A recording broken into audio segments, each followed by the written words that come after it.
आप सभी भाई बहनों का ब्रेकिंग आध्यात्मिक न्यूज की कक्षा में एक बार फिर स्वागत है।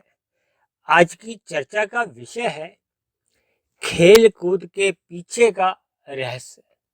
देखिए, हो सकता है प्रथम दृष्टि में आपको ये जो खेल कूद को एक आध्यात्मिक ज्ञानात्मक चैनल में एक विषय बनाना कुछ अजीब सा लग रहा होगा। वैसे तो देखिए, खेल कूद करना कोई बुरी बात नहीं है, कोई तामसी क्रिया नहीं है। लेकिन इस खेल कूद के पीछे का जो एक रहस्य है, जो शास्त्रों को पढ़ने से मेरी समझ में आया है, तो मैं अपने कुछ विचार आज की चर्चा में कुछ इस प्रकार से रखने जा रहा हूँ कि परमात्मा की प्रेरणा से इन खेल कूद का जो हमें एक मूल यथार्थ ज्ञान है, इसके पीछे का जो एक उद्देश्य है, इसके पीछे का जो एक रहस्य है, ये आरंभिक स्थिति में खेल कूद क्यों बनाए गए, इनके पीछे का एक लक्ष्य कहो, उद्देश्य कहो, क्या क्या रहा होगा। क्योंकि देखिए, शास्त्रों में या हमारे महापुरुषों ने या ऋषिगत ग्रंथों में जैसी जैसी बातों का उल्लेख किया, उन सभी बातों का कोई ना कोई एक उद्देश्य रहा होता है, ताकि हम सभी भाई बहनों के जीवन में परमात्मा की स्मृति बनी रहे, हम सभी भाई बहनों के जीवन में एक सात्विक दिनचर्या रहे, हम सभी भाई बहन सदा अपने कर्तव्य कर्मों का पालन करें, हम सभी भाई बहन मिलजुल कर रहें, समाज में सभी जीवों का कल्याण हो। मनुष्यों का ही नहीं, देखिए 84 लाख प्रकार की जोनियों में शेष जोनियां भी है, 80 लाख प्रकार की तो देखिए नीचे की ही जोनी है। भले ही परमात्मा की ओर से कहो, प्रकृति की एक व्यवस्था के अनुसार वो मनुष्य योनि में किए गए पाप कर्मों का दुख रूपी फल ही भोग रहे, लेकिन फिर भी परमात्मा की उन सभी जीवों पर भी जैसे मनुष्यों पर एक कृपा बनी रहती है, ऐसे ही परमात्मा की उन सभी जीवों पर भी एक प्रीति बनी रहती है, कृपा बनी रहती है कि उन किसी भी जीव को कष्ट नहीं हो, पीड़ा नहीं हो। इसलिए आज की चर्चा को हमें बहुत ही ध्यान से इस खेल कूद के पीछे का रहस्य को समझना चाहिए। देखिए, खेल शब्द है या कूद शब्द है, ये खेल कूद दोनों ही शब्द एक क्रिया से जोड़ते हैं। आपका हमारा स्थूल शरीर है, सूक्ष्म शरीर है, कारण शरीर है, और आत्मा और परमात्मा तो देखिए ये चेतन तत्व है। जहाँ तक मुझे ध्यान आ रहा है, तकरीबन 8-10 महीने पहले हमने एक सत्संग, एक चर्चा की थी स्वस्थ स्थूल शरीर की कसौटी, यानी कि हम अपने स्थूल शरीर को कैसे स्वस्थ रखें। ये जो खेल कूद का जो उद्देश्य है, ये इसीलिए था कि आपका हमारा जो एक स्थूल शरीर है, ये स्वस्थ बना रहे, क्योंकि स्थूल शरीर एक साधन है और मनुष्य योनि साधना करने के लिए मिली है। और ये जो हम जितने भी सकाम भाव से भी कर्म करते हैं, इसमें भी आपके हमारे स्थूल शरीर की ज्ञानेंद्रियां या कर्मेंद्रियां कुछ क्रियाएं करती हैं, कुछ कर्म करती है। उन क्रियाओं का, उन कर्मों का अन्य जीवों पे भी प्रभाव पड़ता है। तो फिर शास्त्रों के अनुसार आपका हमारा कुछ कर्माशय बनता है, उसमें कर्म फल कोई सिद्धांत एक कार्य करते हैं। जैसे जैसे हम कर्म करते हैं, फिर एक समय विशेष के बाद वो किए गए कर्म एक बीज रूप में, एक माया में कहो, प्रकृति में, वो एक भूमि में चले जाते हैं, फिर वो पकते हैं, उसमें एक समय सीमा के बाद वो पक कर जब तैयार हो जाते हैं, तैयार क्या होना है, वो कर्म एक पक कर फल देने को तैयार होते हैं। ये फल क्या है, आपके हमारे जीवन में जब जब अनुकूल परिस्थितियां आती हैं, तो उसको हम सुख कहते हैं। जब जब जीवन में प्रतिकूल परिस्थितियां आती हैं, उसको हम दुख कहते हैं। लेकिन शास्त्रों में जो मनुष्य योनि का एक विशेष महत्व बताया गया, वो है साधना के लिए। साधना का अभिप्राय है कि मनुष्य योनि पाकर हम जितनी अधिक आध्यात्मिक उन्नति कर सकते हैं, मनुष्य को करनी चाहिए। और जैसे ही मनुष्य अपने आध्यात्मिक उन्नति को 100% कर लेता है, यानी कि स्थूल शरीर के रहते रहते यदि हम कारण शरीर और सूक्ष्म शरीर इनको हम समाप्त कर देते हैं, तो फिर स्थूल शरीर की मृत्यु होने पे फिर हमारा जो एक पुनः जन्म का कोई कारण नहीं होता। लेकिन उससे पूर्व यदि स्थूल शरीर के रहते रहते आपके हमारे कारण शरीर में कर्माशय अभी शेष रहता है, या कारण शरीर में अज्ञानता के संस्कार को हो, बुरे संस्कार को हो, वासना रूपी संस्कार अभी शेष रहते हैं, तो फिर मनुष्य का स्थूल शरीर के मरने के बाद विशेष रूप से देखिए मनुष्य योनि क्योंकि कर्म योनि है, साधना योनि है, तो जैसे जैसे हम मनुष्य योनि में मरते दम तक यानी कि मरने की अंतिम सांस तक हम जो भी कर्म करते हैं, उस कर्माशय के या संस्कारों के आधार पर फिर हमारी आगे की गतियां होती हैं। अधोगति भी हो सकती है। ये जो अभी हमने बताया ना, मनुष्य से नीचे की जो 80 लाख प्रकार की योनि है, ये दंड रूप में है, क्योंकि संचित कर्मों में जब जब पाप कर्मों की अधिकता हो जाती है, पुण्य कर्मों की न्यूनता रह जाती है, तब फिर नीचे की योनियों में दुख रूपी फलों को हमें भोगना ही होता है। जैसे जैसे नीचे की योनियों में दुख रूपी फलों को भोगा जाता है, तो आपके हमारे पाप कर्मों का कर्माशय घटता जाता है। ये घट घट के जब वो पुण्य कर्मों की बराबरी में आ जाता है, क्योंकि शास्त्रों में कहा गया है कि मनुष्य योनि उसी स्थिति विशेष में मिलती है जब आपके हमारे संचित कर्मों में पाप और पुण्य कर्मों की तुल्यता होती है, जब पुण्य कर्मों की अधिकता होती है। तो नीचे की योनियों में जैसे जैसे वो पाप कर्म घट घट के पुण्य कर्मों के बराबर आ जाते हैं, तो फिर आपको हमें मनुष्य योनि की प्राप्ति हो जाती है। अब मनुष्य योनि प्राप्त करके हम कर्म भी कर सकते हैं, कर्म हमें बांधते हैं, जबकि हम जितनी भी साधना करते हैं वो आपके हमारे जो बंधन है उनको कमजोर करते हैं, ढीले करते हैं।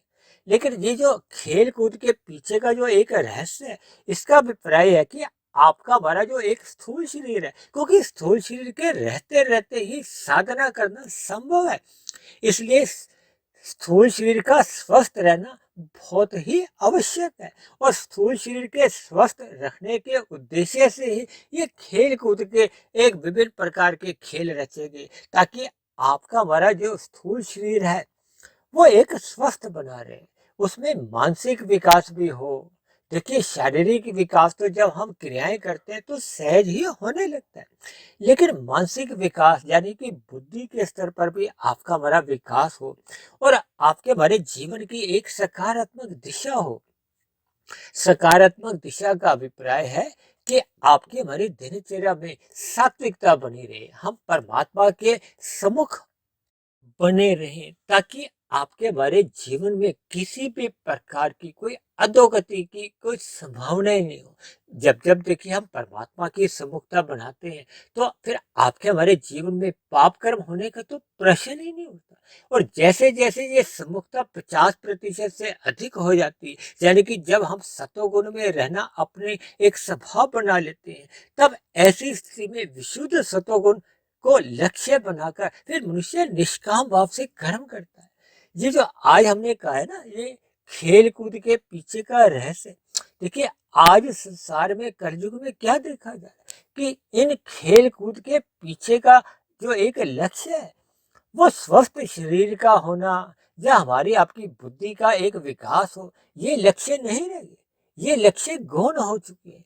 जो मुख्य लक्ष्य बन चुका है वो बन चुका है मनोरंजन का, धन कमाने का। देखिए आज जितने भी खेल कूद है उनके पीछे जो एक साधारण मनुष्य की जो भावना रहती है वो देखिए धन कमाने की होती है।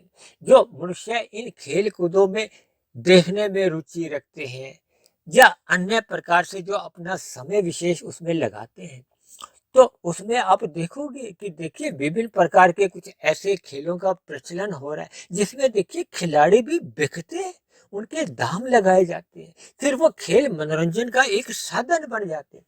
और मनोरंजन का साधन बनने पे कभी कभी खेल प्रक्रिया में ही हम एक दूसरे के प्रतिद्वंदी बन जाते हैं। प्रतिद्वंदी का अभिप्राय है कि हम खेल कूद को एक युद्ध के स्तर पर ले जाते हैं। देखिए खेल कूद एक मनोरंजन का साधन भी नहीं है, ये मात्र आपके हमारे स्थूल शरीर को स्वस्थ रखने के लिए और आपके हमारे मन बुद्धि का एक सात्विक विकास हो, ताकि आपका हमारा स्थूल शरीर स्वस्थ रहे। क्योंकि स्थूल शरीर स्वस्थ रहने पे ही फिर हम साधना करते करते अपने सूक्ष्म शरीर और कारण शरीर को हम शुद्ध कर सकते हैं। शुद्ध करना क्या है कि जैसे जैसे हम आध्यात्मिक साधना पर निकलते हैं। आध्यात्मिक साधना के लिए देखिए स्थूल शरीर का स्वस्थ रहना बहुत ही जरूरी है, और स्वस्थ स्थूल शरीर को रखने के लिए ही हमारे ऋषि मुनियों ने विभिन्न प्रकार के व्यायामों को एक खेल कूद के साथ जोड़ दिया, ताकि उस खेल कूद में आपका हमारा एक समय भी बीतता है, आपके हमारे बुद्धि का भी विकास होता है, और आपके हमारे स्थूल शरीर की विभिन्न प्रकार की क्रियाएं होने से वो स्थूल शरीर एक स्वस्थ बना रहता है। क्योंकि जब हम देखिए एक व्यायाम विशेष रूप से करते हैं, तो कभी कभी हमें देखिए उस पर एक विशेष बल लगाना होता है, लेकिन जब जब हम उस व्यायाम को एक खेल कूद के नाम से करने लगते हैं,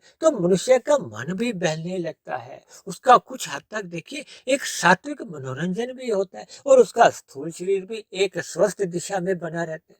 और स्थूल शरीर जब स्वस्थ रहता है, तो आपके हमारे मानसिक जो एक चिंतन है वो भी सात्विक बना रहता है, और परमात्मा में फिर सहज ही आपकी हमारी प्रीति होने लगती है।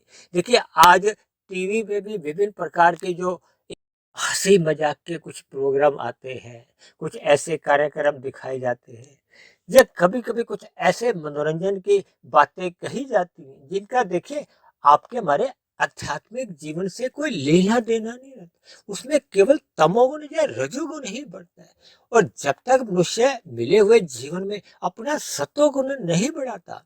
सत्वगुण बढ़ाने का अभिप्राय है कि जब तक मनुष्य अपने मन बुद्धि की सात्विक स्थिति नहीं रखता। देखिए कुछ दिन पहले हमने मन बुद्धि और आत्मा के ऊपर भी एक चर्चा की थी, जिसमें हमने बताया था कि परमात्मा ने हम सभी भाई बहनों को ये मन बुद्धि एक सात्विक स्थिति में दिया था। सात्विक स्थिति को जब हम ये राजसी स्थिति में ले आते हैं या तामसी स्थिति में ले आते हैं, तो फिर आपकी हमारी दिनचर्या बिगड़ जाती है। आपके हमारे जीवन में फिर सत्वगुण का अभाव होने लगता है। यानी कि सत्संग से मनुष्य विमुख होते ही फिर ये संसारी गतिविधियों में जो राग द्वेष पर आधारित रहती है, जिसके कारण मनुष्य का रजोगुण या तमोगुण ही बढ़ता है, जिसके फलस्वरूप मनुष्य से पाप कर्म सहज ही होने लगते हैं।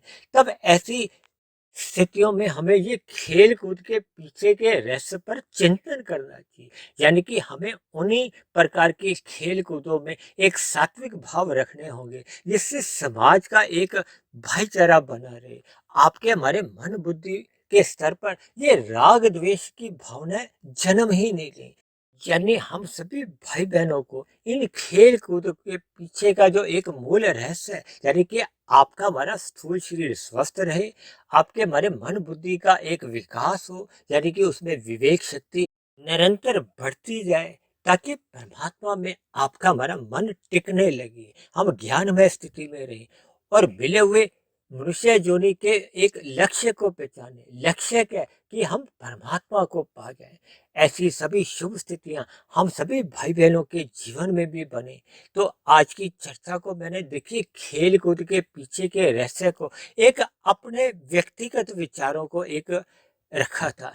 हो सकता है इन विचारों से कोई व्यक्ति विशेष अलग राय भी रखता हो। देखिए मैं तो इस आध्यात्मिक ज्ञानात्मक चैनल पर परमात्मा की प्रेरणा से ब्रह्म मुहूर्त में जो जो विषय उठाता हूँ, उनका मूल उद्देश्य आपका हमारा जीवन का एक सात्विक दिशा देना होता है। ऐसी सभी शुभ स्थितियां हम सभी भाई बहनों की अपने अपने जीवन में निरंतर बढ़ती जाएं, ताकि हम सभी भाई बहनों की आध्यात्मिक उन्नति एक सही दिशा में, परमात्मा की दिशा में सहज ही होने लगे। तो इन्हीं शब्दों के साथ आज की चर्चा विशेष को हम यही विश्राम देते हैं। यदि बनी हुई वीडियो आपको अच्छी लगी हो, तो मेरी आप सभी भाई बहनों से विनती है कि इस बनी हुई वीडियो विशेष को आप अधिक से अधिक भाई बहनों में शेयर करें, ताकि समाज में सतोगुणी वातावरण का विस्तार हो। उस सतोगुणी वातावरण में हम सभी भाई बहनों का जीवन सुखमय बीते, परमात्मा में सदा प्रीति बनी रहे। फिर भी इस बनी हुई वीडियो पर किसी भाई बहन की कोई आपत्ति हो, शिकायत हो, तो आप नीचे दिए गए कमेंट्स बॉक्स पर जाकर आप अपनी शिकायत, आपत्ति या सुझाव भी लिख सकते हो। तो चर्चा विशेष को अब यहीं विश्राम देते हैं। कल फिर मिलते हैं एक नए विषय को लेकर, एक नए संदेश के साथ। तब तक आप सभी भाई बहनों का बहुत बहुत धन्यवाद।